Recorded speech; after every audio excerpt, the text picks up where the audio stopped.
मोहित गेरा, principal conservative forest और J&K आलूदगी कंट्रोल बोर्ड के चेयरमैन ने कहा कि हम वज़ीर-ए-आज़म नरेंद्र मोदी के मुकर्रर करदा हदफ को हासिल करने के लिए मौसमियाती तब्दीली के चैलेंज से निपटने के लिए मनसूबाबंदी कर रहे हैं। उन्होंने कहा कि हमारे पास जम्मू कश्मीर में किनारे हैं क्योंकि जम्मू कश्मीर का निसफ रकबा जंगलात के ज़खायर पर मुश्तमिल है जो मुतन्नो है और हमें जंगल के ज़खायर की हिफाजत करनी है। इसके अलावा सीमेंट और कंक्रीट का इस्तेमाल मौसमियाती तब्दीलियों के बायस बनता है, इसलिए हम ग्रीन हाउस मिशन को हासिल करने के लिए मजीद लकड़ी इस्तेमाल करने की कोशिश कर रहे हैं। चेयरमैन पोल्यूशन कंट्रोल बोर्ड हमारे साथ मौजूद हैं। सर, अब जिस तरह से पोल्यूशन पे अब क्लाइमेट चेंज पे काफ़ी बातें हो रही हैं, खासकर मैं पोल्यूशन डिपार्टमेंट की बात करूँगा, किस तरह से आप इंश्योर कर रहे हैं कि इसका इम्पैक्ट क्लाइमेट चेंज पे ना आए? जो आज की जो क्लाइमेट चेंज की वर्कशॉप है वो है हमारी मिटिगेशन एंड अडाप्टेशन की, और इसमें कौन से फाइनेंशियल इंस्ट्रूमेंट हो सकते हैं जो हमारे मिटिगेशन और अडाप्टेशन प्रोजेक्ट्स को आगे बढ़ाएं।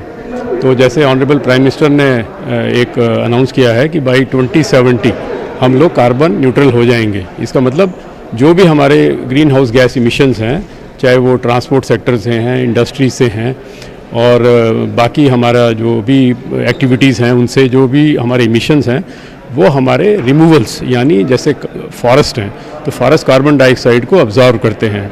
अच्छी एग्रीकल्चर, सॉइल और वेटलैंड्स ये भी कार्बन को अब्जॉर्व करती है।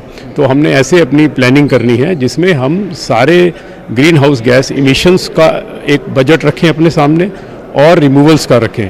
फिर वो कैसे बैलेंसिंग होगी, कौन से प्रोजेक्ट्स मिटिगेशन के लिए चलने चाहिए ताकि हमारे इमिशंस कम हो, और कौन से प्रोजेक्ट्स हमारे जो हैं इसके अडाप्टेशन के लिए चलने चाहिए, ताकि अगर क्लाइमेट चेंज का जो भी हमारा इम्पैक्ट है उसको अडाप्टेशन से हम उसको मीट कर पाएँ, उसको डील कर पाएँ। सर, जम्मू कश्मीर में क्या चैलेंजेस हैं, क्योंकि देश से हमारा जो, जैसे कि अभी चीफ सेक्रेटरी ने बताया कि हमारा एज है वो यार हम जल्दी इसको मीट कर सकते हैं, कहाँ हम एज रखते हैं और कहाँ चैलेंजेस हैं? ये जो एज है ना, एक तो हमारा फॉरेस्ट का जो रकबा है वो तकरीबन आधा जोग्राफिकल एरिया फॉरेस्ट है, और जहाँ भी हमारे जो अच्छे फॉरेस्ट हैं वो अगर हम कंट्री के कंपैरिजन में देखेंगे तो उनका जो कार्बन स्टॉक है, जैसे एक कनाल में या एक हेक्टेयर में कितना कार्बन स्टॉक है वो कंट्री में हाईएस्ट है। और हमारे जो फॉरेस्ट की डाइवर्सिटी बहुत ज़्यादा है, और जो हमारी जो छोटी वेजिटेशन होती है, हर्ब्स कहते हैं, उनकी भी बायोडाइवर्सिटी कंट्री में हाईएस्ट है। तो इससे क्या है कि जो बायोडाइवर्सिटी एक शील्ड होती है। जैसे अगर क्लाइमेट चेंज का मैं छोटा सा एग्जाम्पल दूँ कि सेब की क्रॉप कैसे आती है, सेब होता है पॉलिनेटर से, और अगर हमारा क्लाइमेट चेंज से पॉलिनेटर की पॉपुलेशन कम हो जाए तो बहुत फ़र्क पड़ेगा, सेब की प्रोडक्शन में फ़र्क पड़ेगा।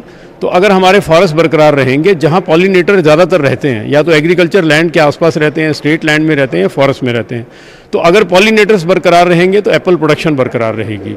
तो यही इसका मतलब है कि हमने पूरी प्लानिंग ऐसे करनी है कि हमारे फॉरेस्ट, स्टेट लैंड्स के जो वेजिटेशन है वो बरकरार रहे। सर, जैसे इंफ्रास्ट्रक्चर बिल्डिंग की इन्होंने बात की, उससे भी क्लाइमेट चेंज हो रहा है, पोल्यूशन, उसको कैसे आप मीट करें? जितना हम जैसे सीमेंट, कंक्रीट यूज़ करेंगे ना, उतना ज़्यादा जो है हमारे ग्रीन हाउस गैस इमिशंस होते हैं। लेकिन हम अपना चिनाब का देख लें, हम अपना कश्मीर वैली का देख लें, तो वुड हम काफ़ी इस्तेमाल करते हैं, तो वुड क्लाइमेट फ्रेंडली है। तो हमें जो वुड प्रोडक्शन है, जो फार्म लैंड पे एग्रो फॉरेस्ट्री से वुड प्रोडक्शन को बढ़ाना है, खासकर जम्मू रीजन में जहाँ पर अभी कम है। कश्मीर में काफ़ी पॉपुलर और हमारा विलो उगाया जाता है।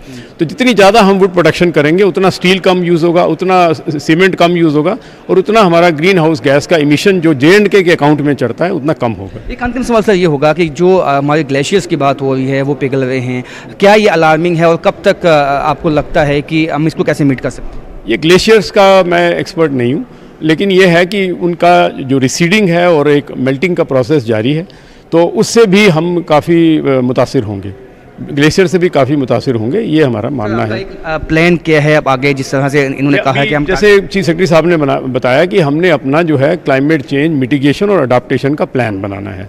तो आज की जो भी वर्कशॉप है इसमें सारे एक्सपर्ट्स पूरी कंट्री से आए हुए हैं, तो उसमें हम जो है मिटिगेशन को स्टडी करेंगे, क्या क्या हमारी अपॉर्चुनिटीज़ हैं, और फिर हम कैसे अडॉप्ट करेंगे, तो उसकी प्लानिंग और उसमें कितना पैसा चाहिए होगा, और हम किस साल तक क्या कर पाएंगे।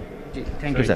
तो जो अडेप्टेशन है वो अपनानी होगी ताकि जो प्लान है, जो प्राइम मिनिस्टर ने सेट टारगेट रखे हैं उसको अचीव किया जा सके, और इंटरनेशनली यहाँ पे नेशनल जो जितने भी ये चैलेंजेस आ रहे हैं क्लाइमेट चेंज के, आज उस पर सब पे बात होगी और ये इस बात की कोशिश की जाएगी किस तरह हम जम्मू कश्मीर में इसको कम कर सकते हैं और क्लाइमेट चेंज के जो प्रभाव हैं उनसे बच सकते हैं। कैमरामैन आशु के साथ राजन वैद, न्यूज़ 18 जम्मू।